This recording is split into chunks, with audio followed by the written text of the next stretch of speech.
If you turn off the main lights, it looks like I can read.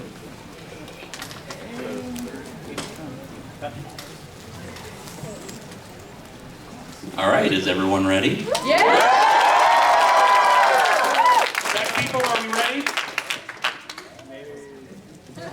Will, how are we doing? We're recording. Everyone is good. Everyone's sitting down and happy and all that fun stuff? Yes! Yes! Alrighty then. That was beautiful. Hello and welcome to Curse of Atop the Fourth Wall Live.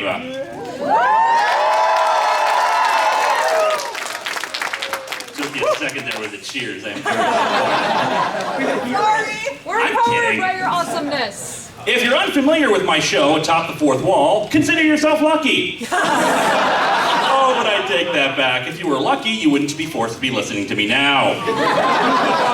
I review comic books for fun and profit, and naturally, with this being an anime convention, we're going to look at a manga. And as you can see, I'm reading from a script, so I apologize in advance if I slip up or if I slur my words. As you can also tell, I am cosplaying today, wearing the uniform of an obelisk blue student from the anime Yu-Gi-Oh! GX. I'm a fairly big fan of Yu-Gi-Oh!, though unfortunately I haven't watched anything after GX. I absolutely loved GX, loved the characters, loved the world building they did, and I loved the humor and drama during it all. I play the card game. I have several Yu-Gi-Oh! Game cartridges for several systems. So naturally, since I love Yu-Gi-Oh! So much, you can probably guess what we're reviewing today. That's right, Sailor Moon!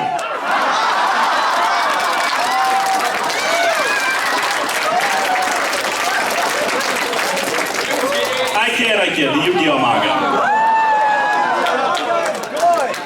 Specifically, I'm looking at a manga based on Season 0 of the show, where card games were not the focus, and the main character, Yugi, had a demonic pal who would possess him whenever he got beat up so he could take murderous revenge on someone. You know, for kids. Business as usual for shonen. We're looking at the second issue, or battle as it's called in the story, instead of the first, mostly because little Kuribo didn't look at the first Yu-Gi-Oh! Manga. Understandably, I have a similar complaint here and there. For example, Yugi's giant hands! It's a midget, what do you expect? Also in this panel, he lacks a nose, and with that smile in the eyes, Yugi kind of looks like the Stay Puft Marshmallow Man. With ridiculous hair. Ooh, better than the sailor hat. My name is Yugi. I'm a first-year senior high student in Domino City. Domino City, home of the masked vigilante known only as the Noid. My treasure is an ancient puzzle, 3,000 years old. It was found in Egypt and seems to possess great powers. At least, that's what my grandpa says. Then again, my grandpa keeps calling me Susan and yells out the window for kids to get off his lawn. Even though there's no one out there. Yugi and his friend Janochi are walking down the street and talking about, well, you'll see. Janochi, did you see the video? Yeah, you know, the one that kills you in 7 days? Well, I squinted, but I couldn't see any of the important stuff. Dang it, that stupid mosaic got in the way.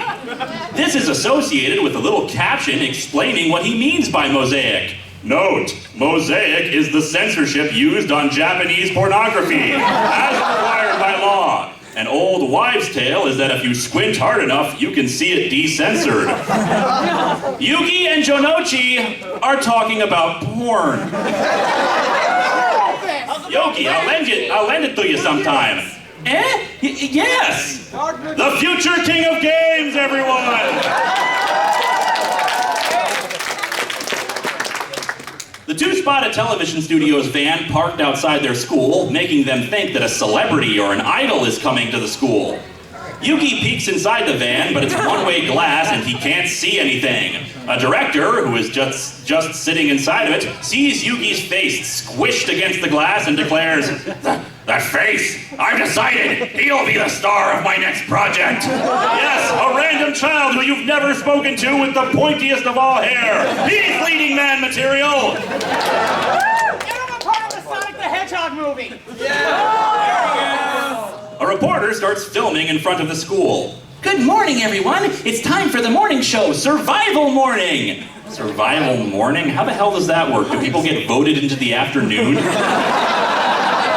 She also talks about how the school has a serious bullying problem. Naturally, instead of actually interviewing kids who have been bullied, talking with the school staff about the problem, or anything like that, the director just instructs the assistant director to get Yugi and drag him there. Oh yeah, this kid sure looks bullied. What a sap. Responsible journalism at its finest. Oh, but it gets better, my friends. The director instructs the assistant to take Yugi to a specified place and beat him up while they film it. Is it really all right to film people getting beaten up? Yes. Television news filming people getting beaten up? I've never heard of such a thing. Fox News! Crazy hair. Over in the classroom, Yugi and Janochi are talking to Anzu about their theory of a pop idol being at the school. But if it were true, someone would have seen this idol, and I haven't heard anything about an idol. Moron, she's hiding, probably disguised as a student. And why would she be doing that, dude? But I'm gonna get her alone and unmask her. She's wearing a mask now? Is that part of the school uniform? No, she's Katana. I could make a killing with a photo of her. That's a crime! You heard it, people. It's illegal to take photos of yourself with a celebrity. No pictures. Put those cameras away right now. They throw the book at you! There's no penalty for stripping.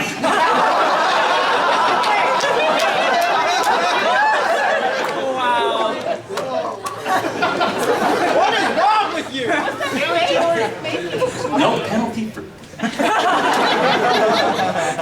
I have so many questions about that sentence. I don't want to ask any of them because I'm afraid of the answers. Dad, what do you expect? The assistant director, after stealing a school jacket from the locker room, walks the halls looking for Yugi. I'll lure him into position behind the gym. If I don't beat that kid on camera, the director will fire me. Yeah, it sounds like a wonderful environment to work in, when your director instructs you to beat the crap out of a 15-year-old kid who looks like a 10-year-old. Somebody get the whistle.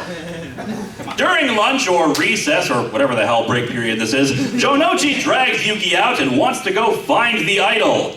But maybe the van really is here to cover something else. It's not just a dream, Yugi. You have to believe. A pop idol masquerading as a student is the only logical explanation for this. I'm gonna find her, and we'll see if there really is a penalty for stripping. What logic is this? I don't understand. Jonochi runs off on his own while the assistant director finds Yugi.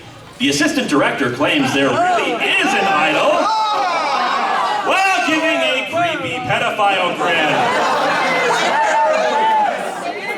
Wow, there really is an idol! My noseless face is overjoyed! Seriously, Yugi looks like Casper the Friendly Ghost in this panel. The assistant director tells him he's best pals with the idol and can get the two to meet, so he leads him behind the gym. I instantly believe you, creepy-looking guy who I've never met before. I'm a young idiot! Seems legit. It will be super special awesome. When they arrive, the director and cameraman are hiding behind the bushes. Yugi asks where the idol is, still not getting it. As such, the assistant director uppercuts Yugi while the director yells out for it to be more flashy. Yes, because that's what bullying is, flashy. Perhaps if they did it again, but with more flair on his jacket. Somebody get Suzuka in. And the flowers. After the assistant director continues to beat up Yugi, Jonochi arrives and intervenes. You creep, what are you doing to my pal? I'll kill you! I'll kill you and then I'll strip you! There will be no penalty for it!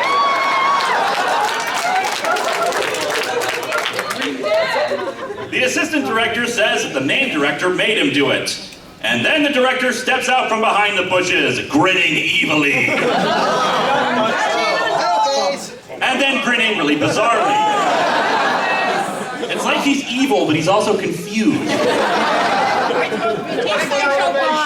Yugi, are you okay? I'm sorry, Jonochi-kun. I wanted to see the idol.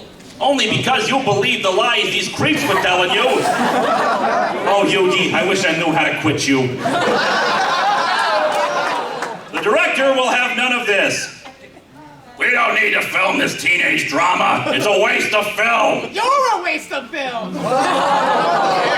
It's just like I told that Stephanie Meyer chick. Nobody cares about whiny teenage angst. She's never gonna go anywhere with her writing.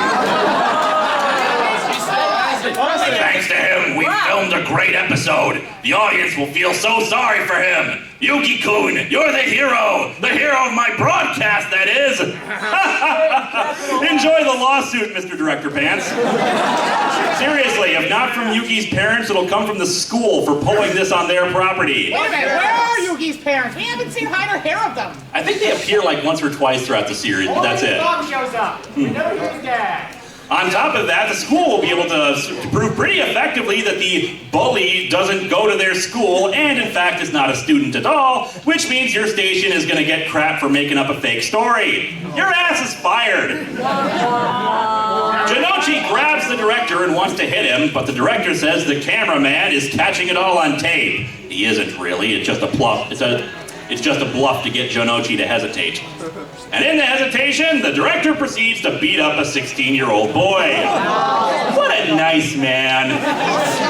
He is definitely. Do you finally get it? You can't resist the power of the camera. Yep, it sure was the camera who punched Jonochi in the stomach. Hey, make sure to say that to the cops, asshole. I'm sure that'll go over real well. But no, there was no one to dispense justice in this world until card games were invented. So it's time to rely on dark magic instead.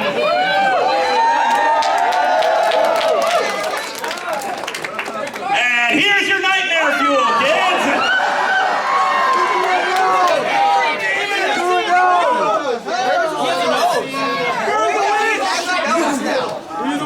You turned me into a newt!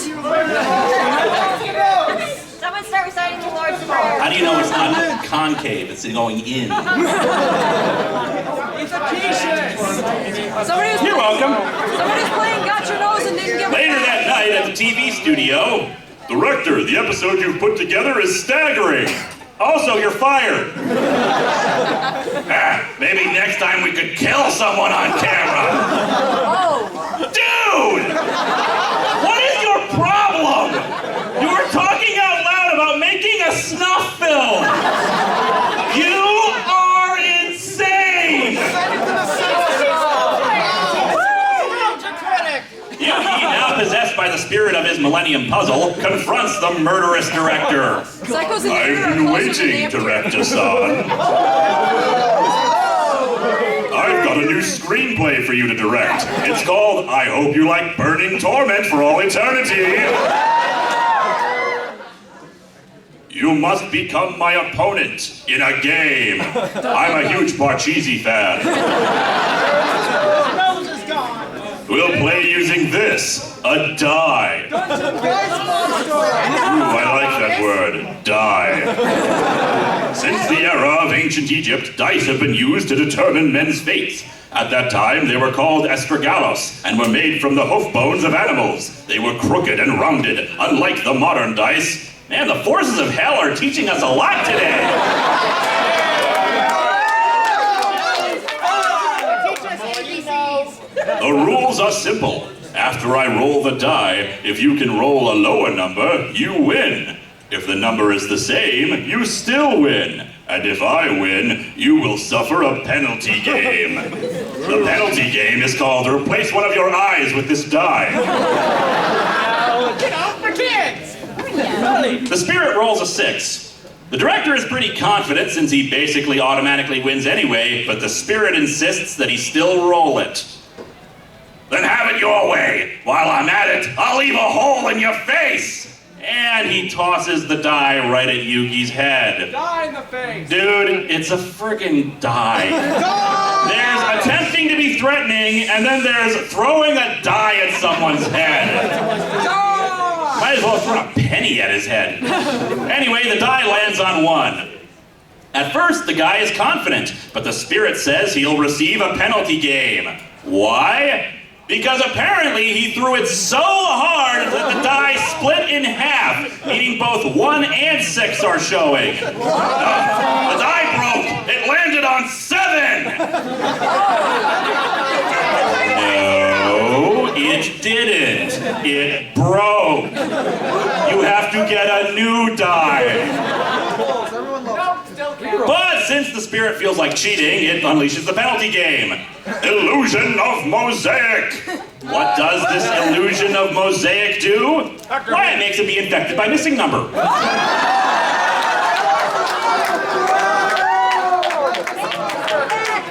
And now all he can see is in mosaic.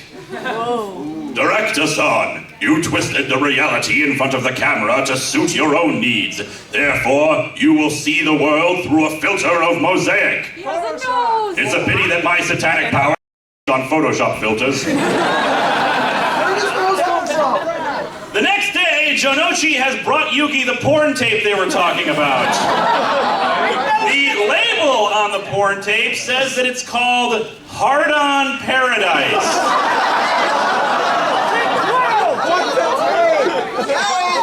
Hard On Paradise. It's Japan. What do you expect? Confusing. You know, Jonochi, maybe I'm misreading that title, but I've got to say, I didn't think you swung that way, dude. But hey, it'll make the shippers happy at least. And so our manga ends with Anzu intercepting the tape and being curious about what it is. I sure bet she'd love to see it. Anyway, this manga is actually pretty decent for what it is. The characters are all insane in different ways, but it's got that delightfully dark edge to it that Yu-Gi-Oh! Season 0 stuff tended to have. I actually thought the die splitting in half so it landed on 7 was a pretty clever idea, and the punishment was fitting. That's all I've got for the review portion, so thank you, everyone!